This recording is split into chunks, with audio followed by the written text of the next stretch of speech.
안녕하세요. 랜선 간호 나이팅입니다. 오늘 여러분께 알려드릴 거는 기본적으로 환자한테 처방이 나면 그 처방에 대한 수액을 준비하는 방법과 수액 연결하는 방법, 그리고 IV 하는 방법을 알려드릴 거예요. 우선 제가 준비를 해봤어요. 이게 수액이거든요. 이거는 ODW 500짜리예요. 500짜리는 보통 한 뼘 정도의 크기로 돼 있고 1000짜리는 이거의 2배만 해요. 이 수액의 2배만 하고 처음에 수액을 준비할 때 가장 중요한 거는 ODW인지 아니면 10DW인지 그 셀라인인지 하프셀라인인지 처방명을 잘 보고 수액을 준비하셔야 돼요. 거의 제가 신규 때 많이 했던 실수는 10DNK2랑 10DNK1이 똑같아요. 앞에도 똑같고 그리고 색깔도 똑같아요, 수액이. 그래서 10DNK2인데 10DNK1을 다른 적이 많이 있거든요. 그런 실수를 많이 해가지고 여러분은 그런 실수를 안 하셨으면 좋겠고요. 여기 수액에 보시면 하단에 2022년 11월 24일이라고 유효기간이 적혀 있어요. 꼭 준비하실 때 이거를 확인을 한번 해주셔야 돼요.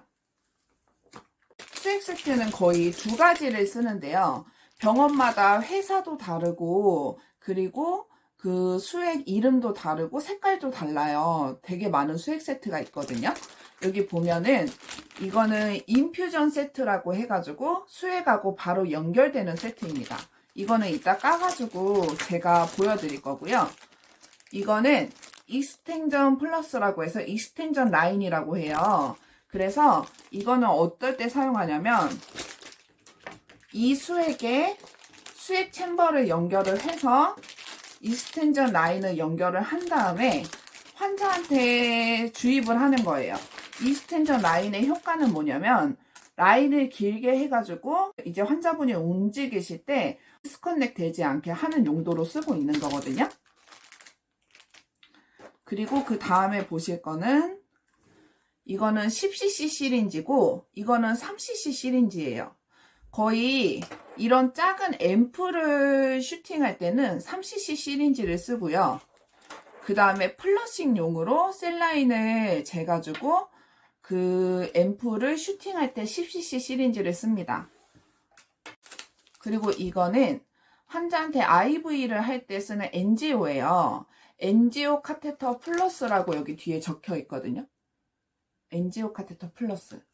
여기 보면은 이거는 젤코라고도 하고 NGO라고도 하고 병원마다 그 이름 부르는 이름이 조금 다르긴 하더라고요. 여기 보시면 노란색은 24게이지 가장 작은 게이지고요. 파란색은 22게이지. 그리고 핑크 색깔을 제일 많이 보셨을 거예요. 그건 20게이지고 응급실에서 20게이지를 많이 쓰고요. 그리고 수술하시는 분들은 다 20게이지를 잡고 20게이지나 18게이지를 잡고 수술방에 올라가기도 합니다. 그리고 이거는 헤파린 락킹이에요. 여기 뒤에 보시면 헤파린 락킹으로 써 있습니다. 헤파린 락킹의 용도는 뭐냐면 헤파린이 여기 안에 들어있지는 않아요. 근데 저는 신규 때 처음에 헤파린이 들어있어서 헤파린 락킹인 줄 알았어요. 근데 그게 아니고 IV를 잡게 되면 그 수액은 연결하지 않지만 IV를 유지해야 되는 환자분들이 있어요. 그러면은 환자분한테 이 IV를 썼을 때 이거는 제거를 하게 되고 IV가 이렇게 잡혀 있거든요. 그러면은 헤파린 락킹의 뚜껑을 열어서 에이세틱하게 이쪽 뒤에다가 껴주시는 거예요. 그래서 IV가 들어갔다고 생각하시고 여기 뒤에다가 헤파린 락킹을 껴주시는 겁니다. 그렇게 되면 이쪽으로 3cc 시린지를 약물을 재가지고 뒤에 알코올솜을 닦고 이렇게 해서 슈팅을 하실 수도 있고 그리고 피 검사를 할 때 이쪽으로 리거즈를 해서 피 검사를 하실 수도 있어요. 그러면 모양이 어떻게 되시냐면 이런 식으로 되겠죠. 그래서 이거는 이름이 헤파린 락킹이에요. 응급실에서는 거의 헤파린 락킹을 쓰지는 않고 거의 어쩔 때 쓰냐면 예를 들어서 피 검사를 주기적으로 나가야 돼요. 병동에서. 그러면은 한쪽은 수액을 달고 수액 치료를 하고 있고 계속 환자분을 찌를 수가 없잖아요. 그래가지고 안티큐비탈에다가 이 헤파린 IV를 하나를 더 잡고 헤파린 락킹으로 거의 이제 샘플을 하거나 아니면 이쪽으로 IV 슈팅을 하거나 이럴 때 보통 쓰긴 하거든요. 그러면 제가 지금부터 이 수액 세트에 인퓨전 세트랑 익스텐전 세트랑 연결하는 방법을 알려드릴게요. 우선 저는 어떤 처방을 예를 들어서 받았냐면 ODW에 판피콤이라는 앰플을 썼고 아스크로부산이라는 앰플을 섞어서 환자한테 40cc per hour로 주사를 주라는 오더를 받았다고 가정을 해볼게요. 우선 수액의 밑에 하단에 있는 유효기간을 확인하고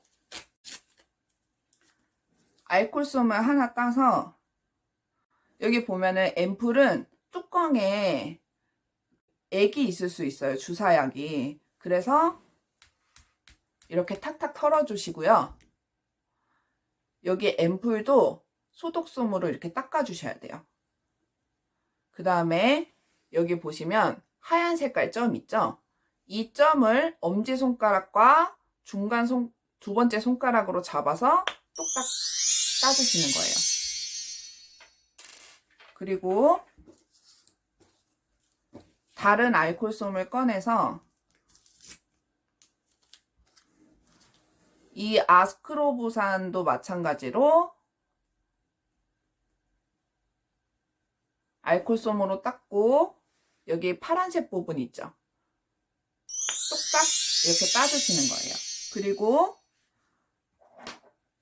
준비한 시린지로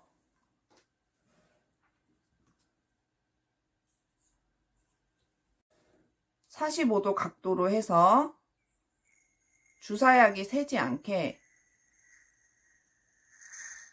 앰플을 재줍니다. 주사약 하나가 준비됐고요.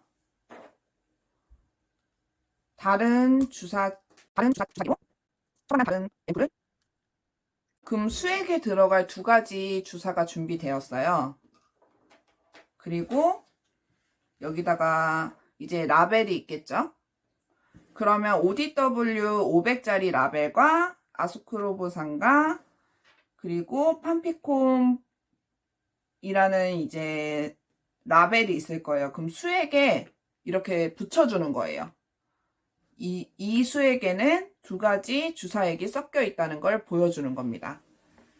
그리고 여기 보시면은 2가지 입구가 있잖아요. 한 입구를 떼가지고 알콜솜으로 꼭 소독해 주셔야 돼요.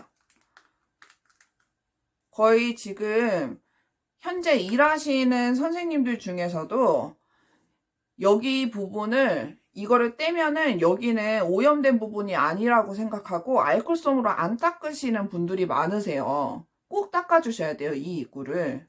그리고 여기는 수액 세트가 연결된 부분이고 이 작은 구멍 옆에 있는 부분도 알콜솜으로 꼭 닦아주십니다. 원칙은 6회 이상 닦아주셔야 돼요. 그러면 아까 전에 제가 준비한 주사액을 큰 부분은 수액 세트랑 연결되는 부분이니까 작은 부분에다가 넣어줍니다.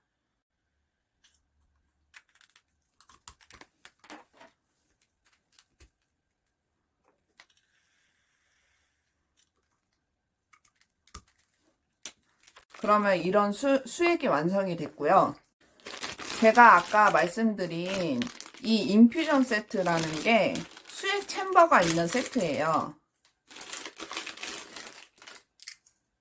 여기 보시면 이런 모양으로 돼 있거든요. 여기가 수액하고 연결되는 입구고요. 여기가 이게 수액 세트고, 여기 보시면은 이거를 꼭 열어주셔야 돼요. 안 그러면 수액이 잘 안 내려가거든요. 여기 뚜껑 보이시죠? 뚜껑을 꼭 열어주셔야 됩니다. 그러면 제가 먼저 이거 수액 챔버를 채워볼게요. 뚜껑을 열어주시고 아까 소독된 여기 수액 주입구에 수액을 찔러주세요.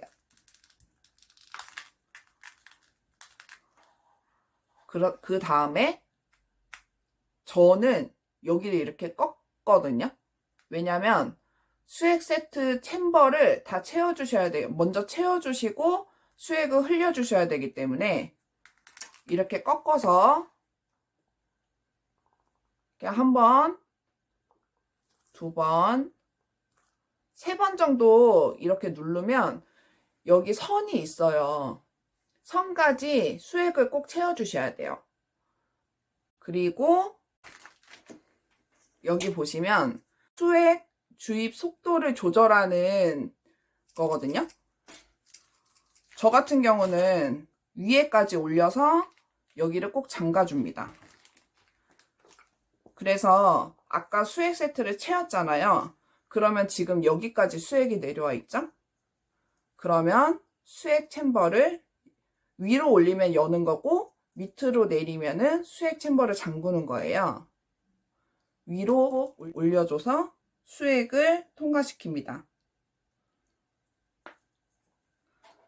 그러면 에어가 하나도 없죠.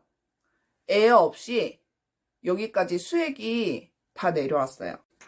수액이 내려온 끝 부분에 이제 익스텐션 라인을 연결시켜 드릴 거예요.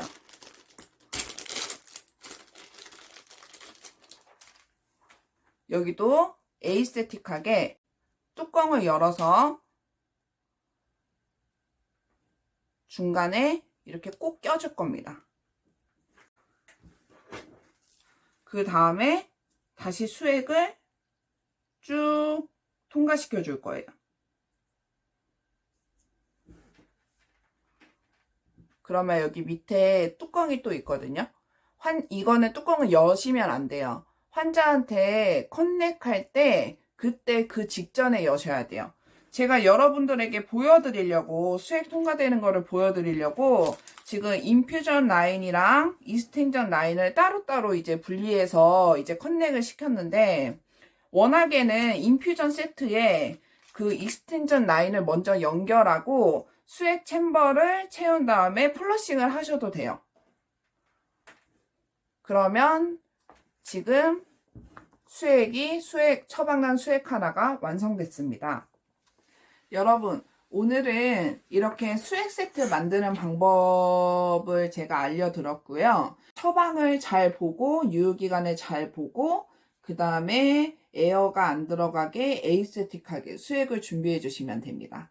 그러면 오늘 랜선 간호 나이팅은 여기서 마치겠습니다. 감사합니다.